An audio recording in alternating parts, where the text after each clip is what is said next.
Okay, so Jay just spit all over the screen, but that's okay. Got that on tape. For quick review, what we've got going on is for the week, Monday, Tuesday, Wednesday, Thursday, Friday. Tomorrow is a test on chapters 5 and 6. On Thursday, we'll start lab, I believe it's 11, on Lewis structures.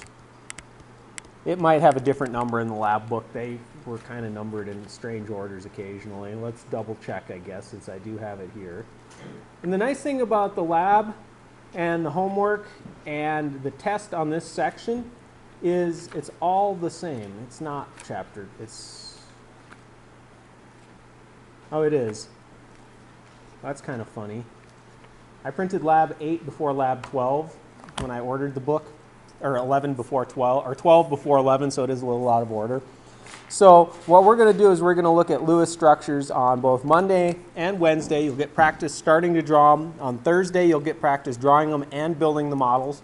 And so you'll have a ton of practice on this. And I would say a good 50% of the test for this chapter is simply Lewis structures, or at least, yeah, I would say 50% of it is basically drawing and building models and doing Lewis structures. Homework-wise, I think certainly homework 7A was due probably last week, and B.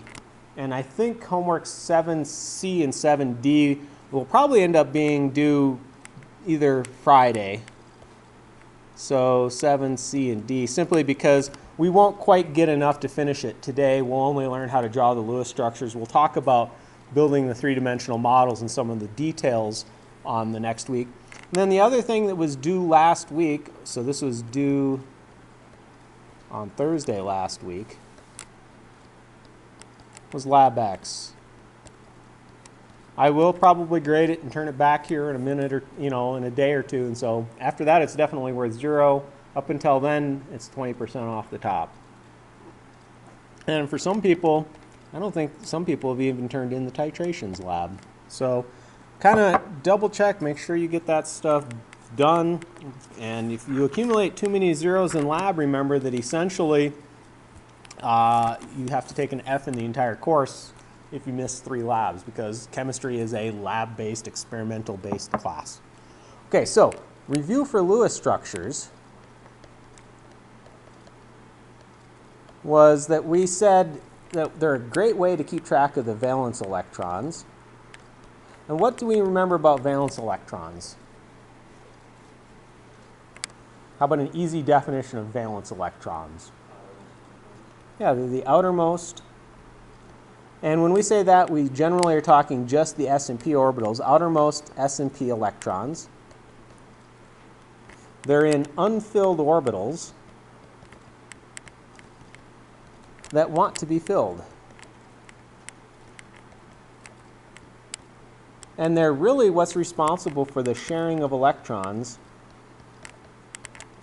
that leads to the molecules that we've been talking about, or leads to molecular compounds. And so we said that we could say, write the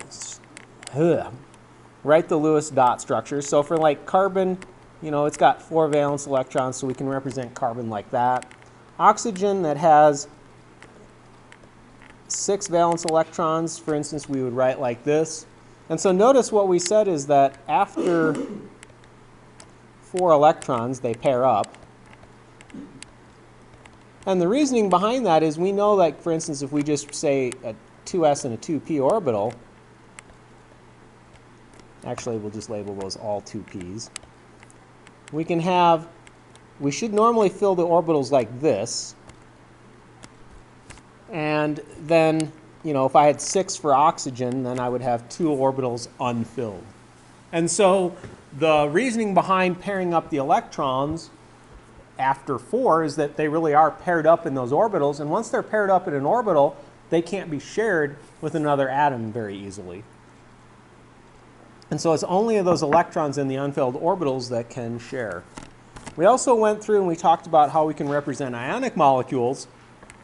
And so I guess actually before I get too far, we should talk about some simple examples. So for instance, if I take fluorine, and I think I might have did this one in our notes. If I take fluorine plus fluorine, they each have 7 valence electrons.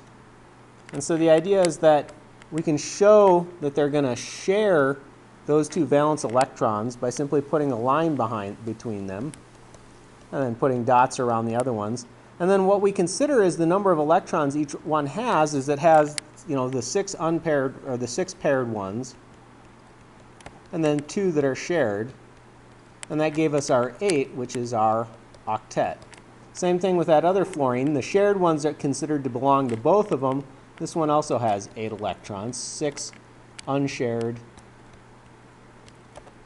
and 2 shared. And then we can learn some basics of Lewis structures. For instance, if I take oxygen and react it with another oxygen, we know that O2 forms.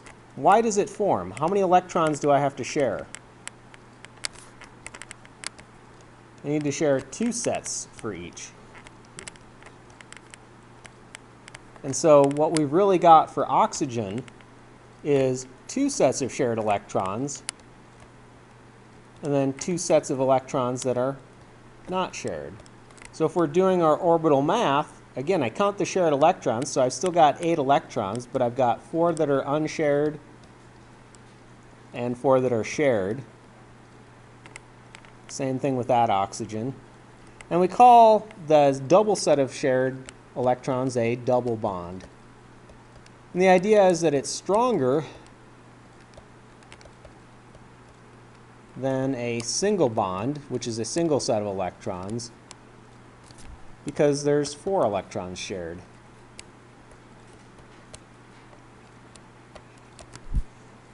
What do you think we can do if we share 3 sets of electrons? Notice that if I take nitrogen, where it's got 5 electrons, and it wants to gain 3 electrons, so if I pair it up with another nitrogen that has 3 unpaired electrons, I can actually share 3 sets of electrons like that. And then I have those 2 sets of unpaired electrons. And so, again, you know, each one has 8 electrons and is happy. And we call this, of course, a triple bond. And of course, a triple bond is stronger than a double bond, is stronger than a single. And it consists of 6 shared electrons and 2 unshared. Now, if we try to do this, for instance, carbon would love to get 4 more electrons or give up 4 electrons. But the problem with that is that it's impossible to form a quadruple bond.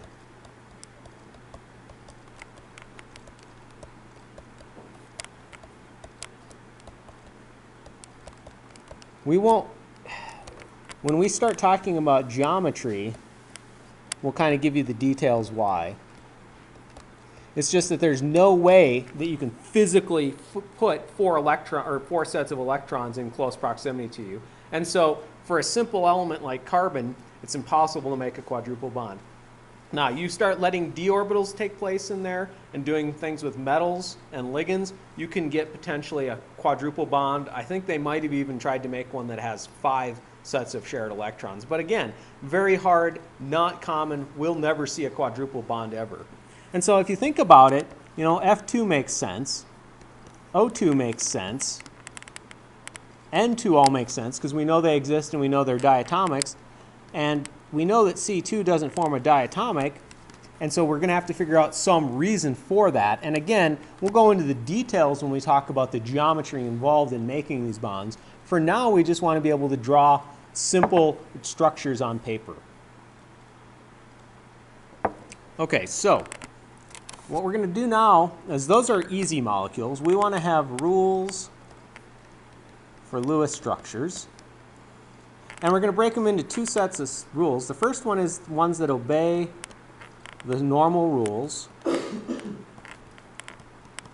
That means they have octets, and the central atom is the most, which way does it go? This is one of those 50-50 ones. Most or least? Let me think. Least electronegative element in the center. And then we'll talk about ones that violate.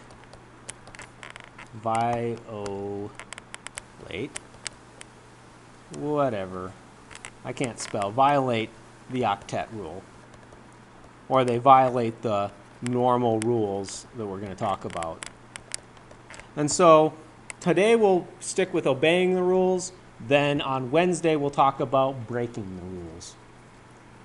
So how do we obey the rules? First rule is add up the valence electrons.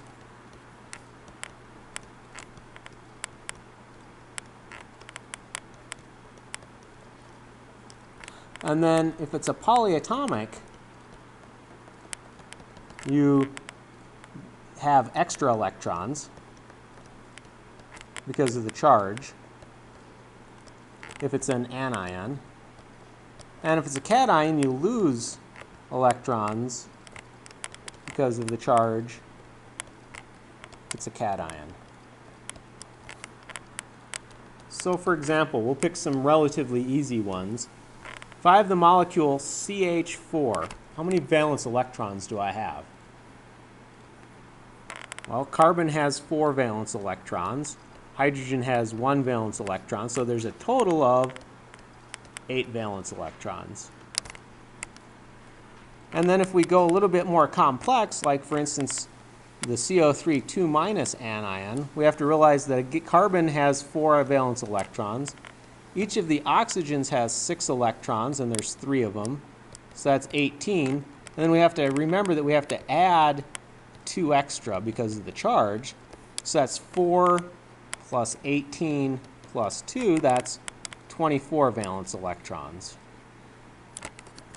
And then for cations, it's exactly the opposite. If I take a look at NH4+, what that's saying is nitrogen has 5 valence electrons. Hydrogen has 1 valence electron each, and there's 4 of them. This means that I have to subtract an electron because it's missing. It's what a plus sign means for a cation. So I've got 5 plus 4 times 1 minus 1, and so I get 8 valence electrons. One thing you might note is that if it's a multiple of 8, is pretty common. Now, not always. You can have 22 valence electrons, you can have more, but in general, it seems like molecules make that multiples of 8 because remember, everyone's trying to get 8 valence electrons. So first is just doing some math, count up the valence electrons. Step 2 is the tough one. This is the one where it involves some trial and error. And that's basically what you're going to do is you're going to make a trial structure. Or what this really is an educated guess. And you may have to try several different structures before you get the right answer. And in fact, when you first start doing Lewis structures and you haven't picked up on the patterns, getting that trial structure is the hardest part. And then getting it wrong, or realizing that there might be a better structure. Once you begin to pick up on the rules, and we'll kind of give you a set of rules, and once you practice making them in class, after a while the rules are like second nature. It's just kind of like, you know, I don't have to think very hard to say that 3 plus 3 is 6. So, trial structures are based on some general rules. First off, you only make 1 bond between atoms, 1 bond between all atoms, meaning that it's the next step that forms double and triple bonds. There's some general rules. Well, okay, this is a 100% rule. Hydrogen forms only 1 bond. And the reason for that is hydrogen only has 1 electron, so it can only make 1 bond. We generally put the least electronegative element in the center. Now, if the least electronegative element is hydrogen, can it go in the center? No, because hydrogen it can only make one bond. It can never be in the center. We generally, this is one of the rules we'll learn to violate, have the halogens forming one bond only, therefore not in the center.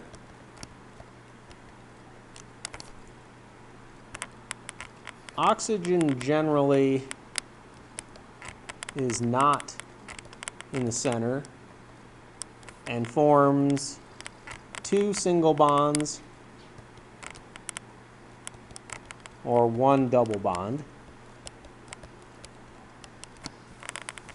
Nitrogen can be in the center, but it generally forms either a single, a double, or a triple bond. So nitrogen's more complicated. And then carbon, of course, also generally forms either single bonds, double bonds, or eventually triple bonds. And so it's another common element to be in the center. And then for oxygen, we're also going to say that we never make an oxygen-oxygen bond. There's only one common molecule where we make an oxygen-oxygen bond. That's in hydrogen peroxide, and we'll never use it. And so notice that because of the valence electrons that elements have, they have only very specific roles that they can play in molecules. You can't form a molecule like HFH because there's just not enough electrons to make everyone happy, and they really all only want to make one bond, and so fluorine's like, why would I want to make a second bond? That's retarded. And so we're going to learn that these basic rules are because of the valence electrons. The other thing is, notice that I state every rule in terms of only the first element in that first row on the top. Well, that's because, remember, sulfur got 6 electrons, valence electrons too, right? So which element does sulfur most look like? Hydrogen, the halogens, oxygen, nitrogen, or chlorine? Or carbon, I mean. What row is, or not row, what column is sulfur in?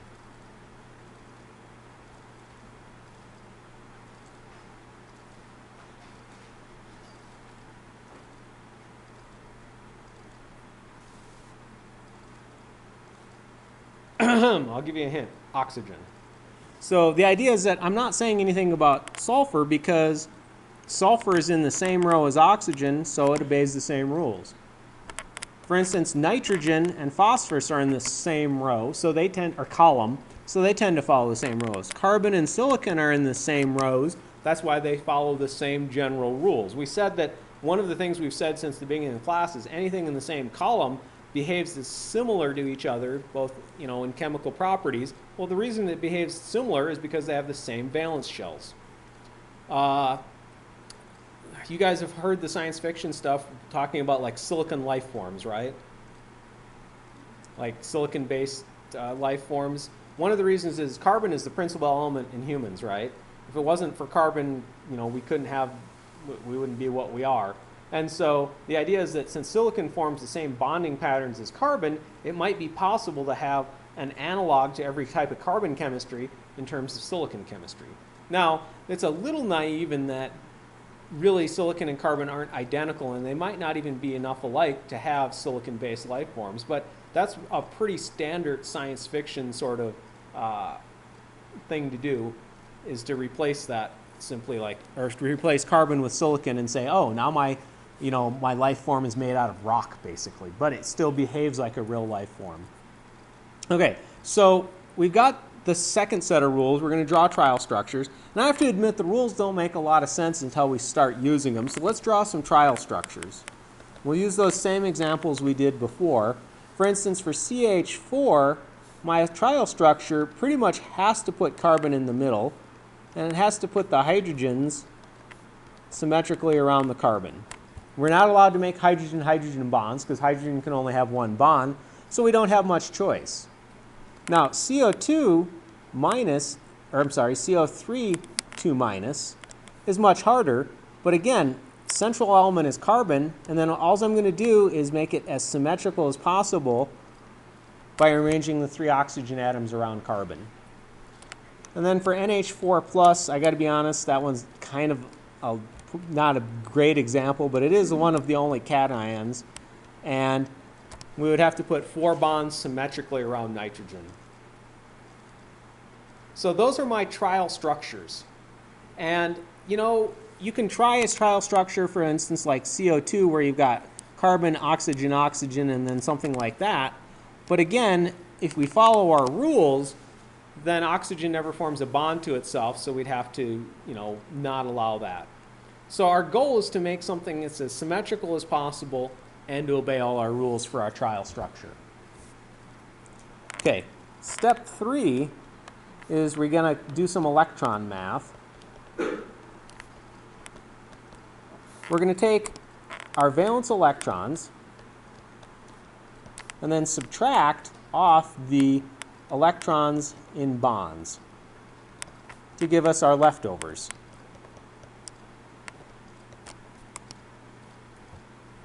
And then what we're going to do is we're going to distribute the electrons to complete octets. And the way we're going to distribute them is to the most electronegative element first.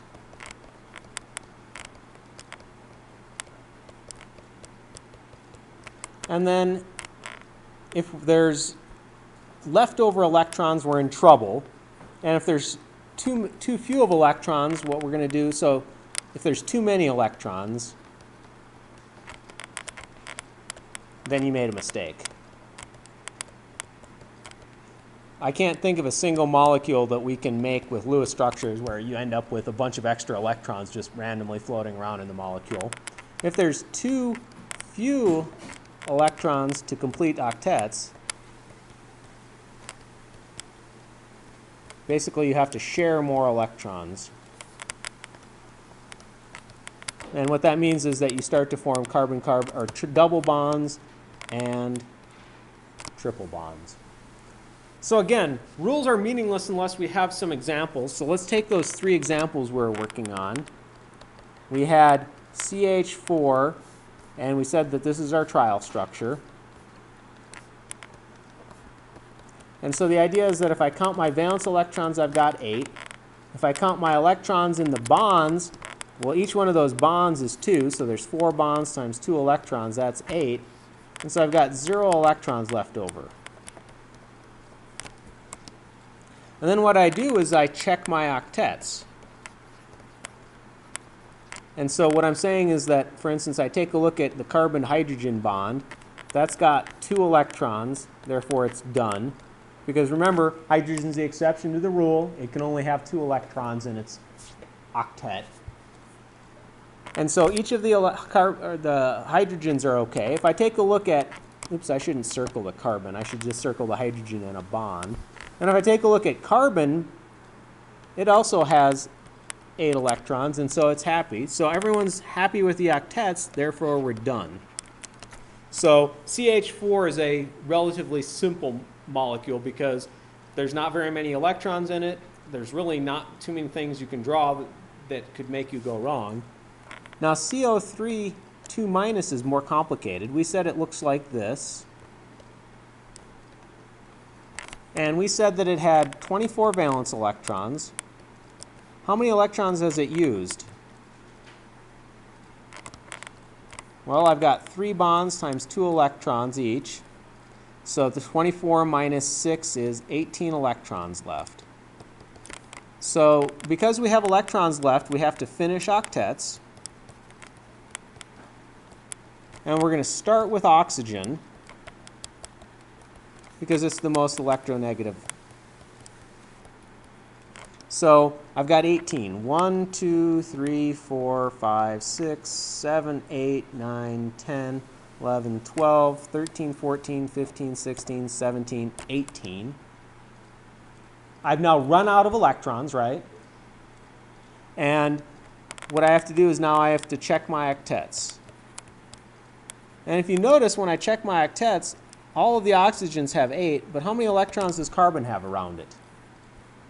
Nathan? Yeah, so notice that, you know, each oxygen here has 8.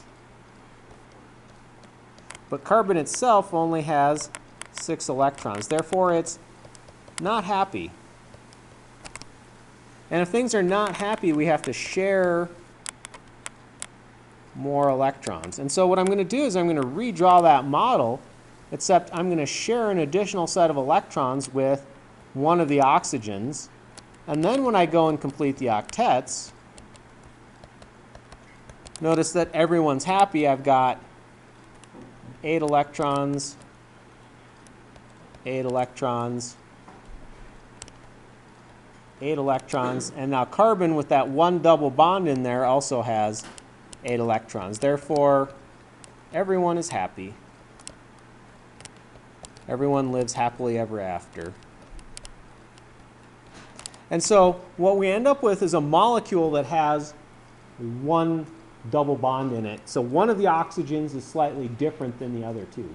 We're going to talk a little bit more when we go one step past Lewis structures and talk about a concept called resonance, that really two of the oxygens shouldn't be different than the other one, and that there's a way we can fix that. The other thing we have to do is, if it's an ion, I have to point out that we need to put it in brackets, and we need to show the leftover 2 electrons. So we should always be putting ions in brackets. 2 plus. Maybe I should put a note in my notes. Ions in brackets.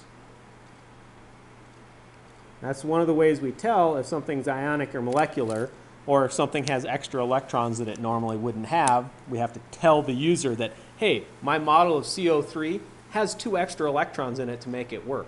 Because if you try to draw just regular CO3, it doesn't work. You can't make carbon have a structure that's happy and make all the oxygens happy. There just isn't enough electrons to go around, really, and so it doesn't exist. Okay, so those are the basic steps. And it's sort of an iterative process for that last step, meaning that you're counting electrons. If you don't make the octets, then you have to go back and make, better octets and things like that. And then really, the only way to become better at this is practice makes perfect.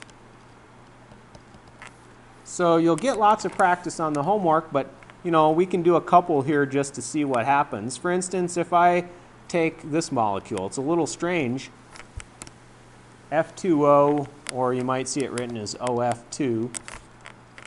I call it the off molecule because, see, off. Okay, I thought it was cute. So if we want to draw the Lewis structure, the first step is simply to count valence electrons. And so each of the fluorines has 7, plus the oxygen that has 6. That's 20 electrons, right? Did I count that right? 2 times 7, 14, plus 6. Our second step is to draw that trial structure. And so for trial structures, in general, the most symmetric one is the one that works. But I'm also going to, off to the side, do one that won't work out. Why won't FFO work, or OFF for that matter? So this violates our general rule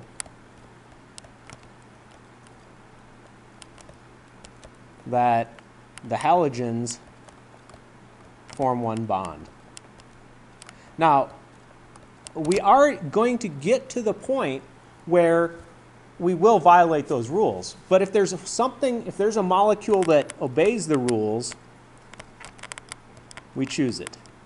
So the idea is that we only violate the rules as a last resort. If we can't possibly make a molecule that works by obeying the rules, we've got to break the rules. Step 3 is I'm going to add electrons. And I have to count them up, so I've got 20 valence electrons minus I've used 4 electrons, so I have 16 electrons left. And remember, I'm going to add to the most electronegative first. So I'm going to go 1, 2, 3, 4, 5, 6, 7, 8, 9, 10, 11, 12, 13, 14, 15, 16. I've used up all my electrons. I should point out that I don't think we have too many molecules with over 20 electrons, but if you do have to take your shoes off and count on your fingers and toes, you can. And if there's more than 20 electrons, you know, you can always ask to borrow someone else's hand to help you keep track. Not funny? Tough audience. Not a good excuse. So now we have to check our octets. And so if I check it, fluorine's got 8, this fluorine's got 8, and this oxygen has 2, 4, 6, 8 electrons also. So everyone's happy. We are done.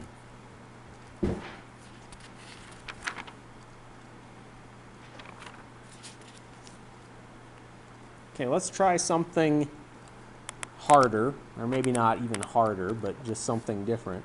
What if I take a look at CO2 as a molecule? Again, step 1 is count valence electrons. So carbon has 4 plus 2 times 6 for the oxygen. That's 12, and 4 is 16 electrons. We have to draw a trial structure. And in this case, again, that's the only trial structure that you can come up with. You can try, meaning, you know, you can fail if you do like OOC, because we don't allow that. And so again, most of these molecules are small. Most of them are relatively simple, meaning they don't have more than 4 or 5 atoms tops, I think is what we get to in this class. And so there's really going to only be a couple trial structures for most atoms that you can even come up with. So be okay with putting a trial structure down and maybe failing it. And if it doesn't work, try something new. Then we have to count our valence electrons, or keep track of our electrons. So we started with 16 electrons. We used 4, so I've got 12 electrons left.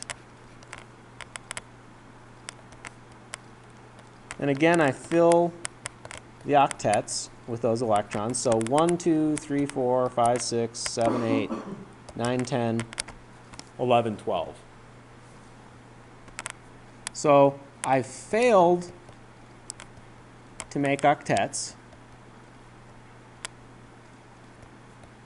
Notice that carbon only has 4 electrons around it. It's definitely not happy, so it's sad. And so we have to make carbon happy.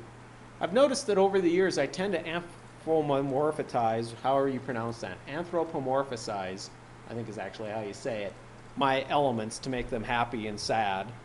Really just means they either meet the octet rule or they fail it. So what do I have to do to make carbon happy?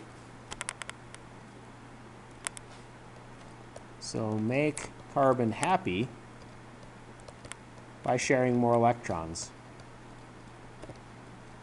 What we're really saying is that I'm going to take 2 electrons from oxygen and share them. So I might have something that looks like this with a double bond now. But the problem is that now it's 6 electrons. It's still not happy. And so we have to share more electrons.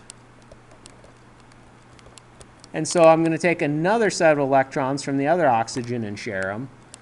Now, we haven't learned about formal charges yet. We might do that next. The idea is that you could have taken 2 electrons from the oxygen that's already there, but then that would violate our rule of oxygen only makes 2 bonds, can't make 3. And really, the more symmetrical you make your molecule, the more likely it is to be the right structure. Now I really do have 8, 8, and 8, so everyone is happy. And so if you take a look at it, carbon dioxide has 2 carbon-oxygen double bonds in it. Okay, let's talk about some other concepts. We talked about it before, is the idea of a resonance structure.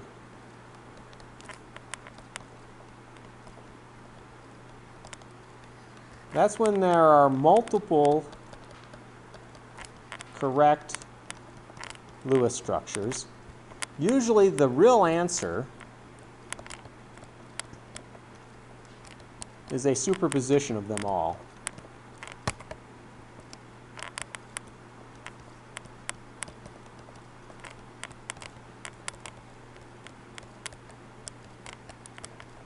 And a great example of that is that molecule we already looked at, CO3 2-.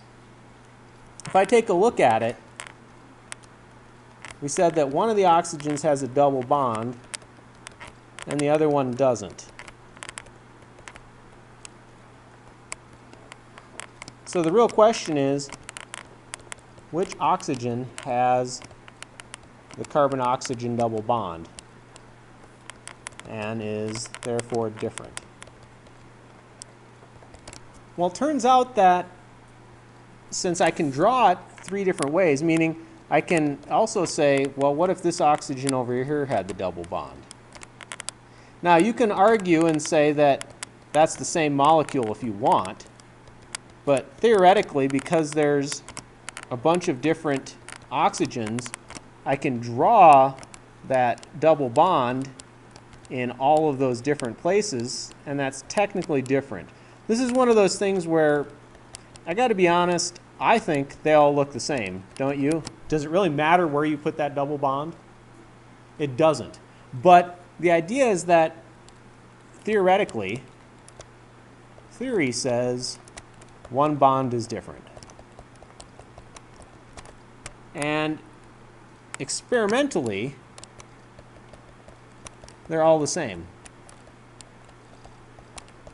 And so we have to be able to explain why one of the bonds is different. And the explanation is that we make a superposition of all 3, that the real structure is a superposition. And so what it really means is that the best structure for this has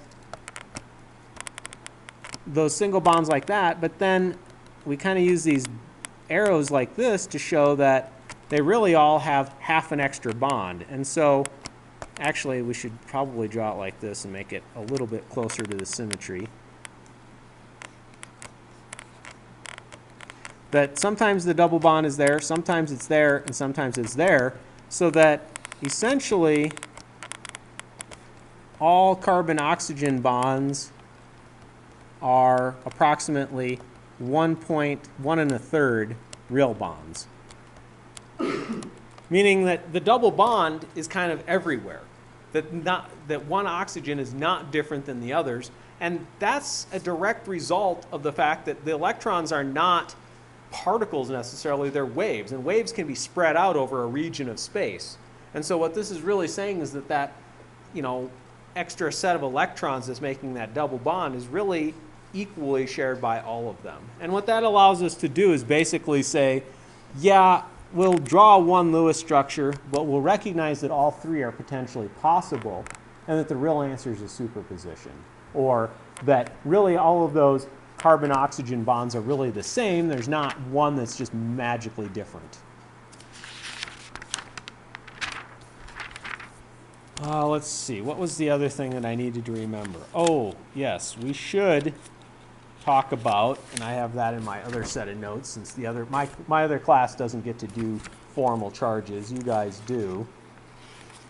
Let's see. Maybe we should do it in the order I have it in, which is, where the heck is it? Maybe it's just not in any order.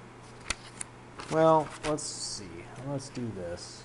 It's one of those little definition things that I can probably come up with the definition off the top of my head, but I'm just as likely to come up with the definition off the top of my head and put one of the words wrong, so we want the real definition. So the concept of formal charges. We're only going to do a few examples like this. You'll probably have to calculate more formal charges on your homework and on the lab than you'll ever have to do on a test, meaning there's probably one example on the test. But there's lots of practice sort of in the homework. And so what the definition of a formal charge is that it's the difference in charge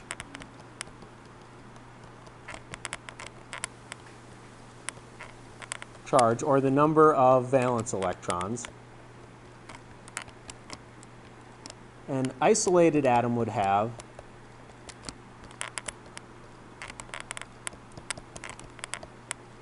versus the number of valence electrons or charge assigned to it in a Lewis structure.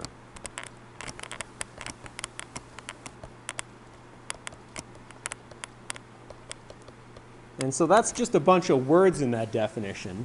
What we really should look at is maybe the mathematical definition. So formal charge is simply equal to the number of valence electrons minus the number of lone pair electrons minus 1/2 the number of bonding electrons or shared electrons. And it kind of makes sense because really the number of valence electrons is simply what you normally have. The lone pairs, well, they belong to one atom. And so they're counted on one atom. And then you only get half the bonding or shared electrons because you share. Therefore, only get sort of like half credit.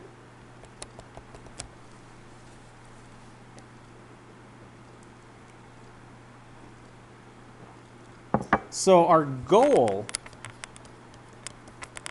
is to minimize formal charges if more than one Lewis structure might be possible.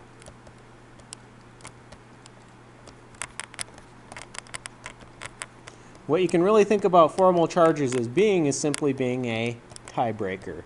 And I have to be honest, when you're not familiar with Lewis structures and when you don't notice that, hey, I can make more than one structure, sometimes it's possible to make a structure that obeys most of the rules but isn't actually the best or most correct structure. And that usually comes down to it being an issue of formal charges, meaning that there's a better structure that you could draw with fewer formal charges. For example, we talked about our CO2, and we said that we can draw it like this. But what if I decided that I just would share 3 sets of electrons with an oxygen? Like that. Why is this the correct one and this not likely? Other than it violates that very simple rule in which I said oxygen never makes more than 2 bonds, which isn't even really a simple rule. It pretty much, I can't think of very many molecules, if any, that will ever draw that oxygen violates that rule. So right off, you should just say that the second one is whack and that it doesn't work because not allowed. But if we take a look at formal charges and calculate them, then we'll also see why it is. So for instance, if I take a look at the oxygens on this molecule, and both oxygens are the same, I normally have 6 valence electrons, minus, I've got 4 lone pairs, or electrons that are in lone pairs, that's these right here. And then I've got 1/2 of the 4 electrons in the shared bonds.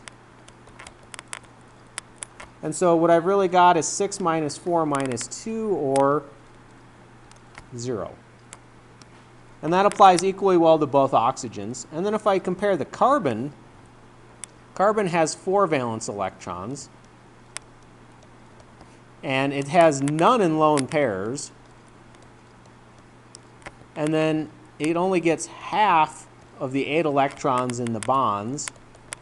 And so that's 4 minus 4, or 0. So there's no formal charges, therefore it's a good structure.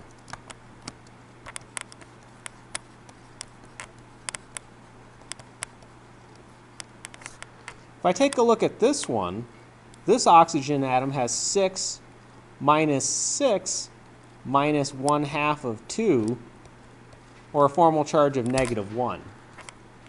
This carbon is still the same. It's 4 minus 0 minus 1/2 of 8. So it has a formal charge of 0. But this oxygen here has 6 minus, it's got 3 bonds, or just 2 for the lone pairs, and then 1/2 of 6. So that's 6 minus 2 minus 3, that's a +1 charge. So in this case, the oxygens are different. What it's really saying is that one has an extra electron assigned to it, and one is missing an electron. And so, therefore, it's not a good structure. Now, don't get me wrong. There are some structures that you can draw that have to exist, that have to have formal charges. And so, in those cases, you have no choice but to have an overall formal charge, and your goal is to minimize that overall formal charge, or to make the formal charges as close to 0 as possible.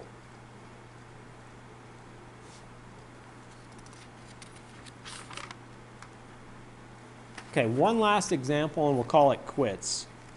And I won't actually go through all the math, I'll simply show it to you. So, for the molecule NCS minus, oops, this is called the thiocyanate ion, and we usually see it as SCN minus 1. There's 3 possible structures. We can write it as nitrogen, carbon with a triple bond to sulfur,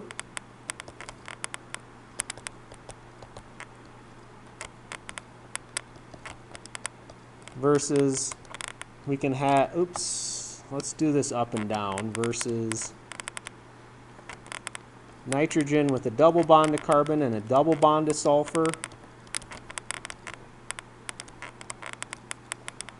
or we can have our last option is the triple bond can be between the nitrogen and the sulfur, minus 1. And what I'm going to do is, and you can do it for practice, is the formal, or the formal charges are in red. And so here I've got a -2, a 0, a +1, a -1, 0, 0, and a 0, 0, -1. So how do I choose which is the best structure?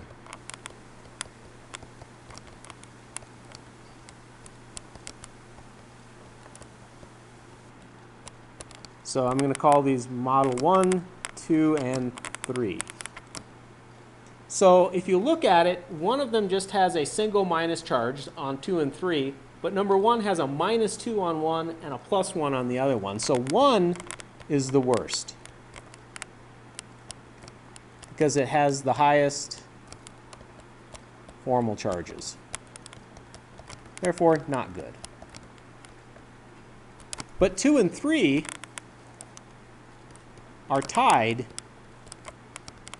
for their formal charges, and so our tiebreaker is we want to have the most electronegative element should have the negative formal charge.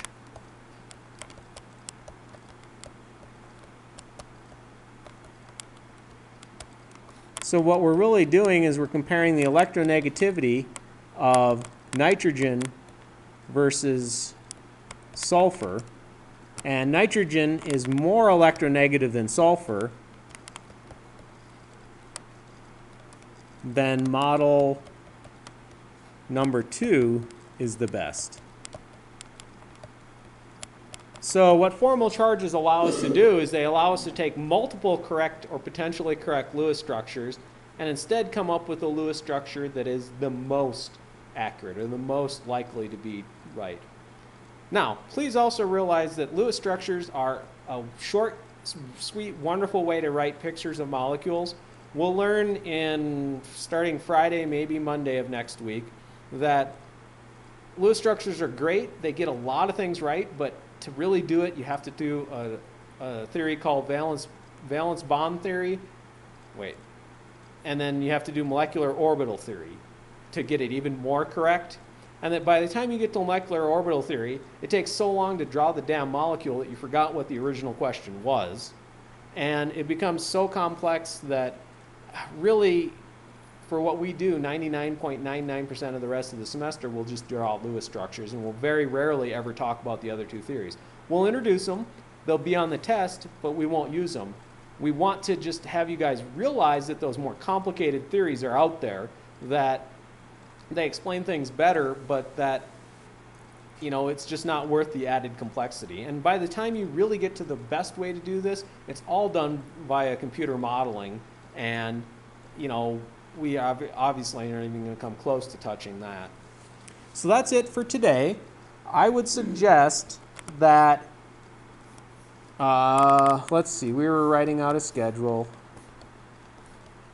Certainly we have the test on chapters 5 and 6. Let's see, today is Monday. Let's say due on Wednesday. You really should, and some of this stuff should have been done already, so, you know, if it seems like a lot, well, it is if you put it off this long. Those are basically the last days for 7A and B and the spectrometer lab. And then on Thursday, we'll say that you should start working on 7C. You should be able to draw the Lewis structures for 7C. You may not want to finish the homework in that, oh wait, we can't, yeah, we can't have homework 7C due on that. Meaning also work on 7C, but we can't finish it because we haven't talked about shapes and stuff. So work on 7C, which is basically draw the Lewis structures only. And then we'll worry about the rest later on. You guys have any questions? You guys feeling prepared for the test?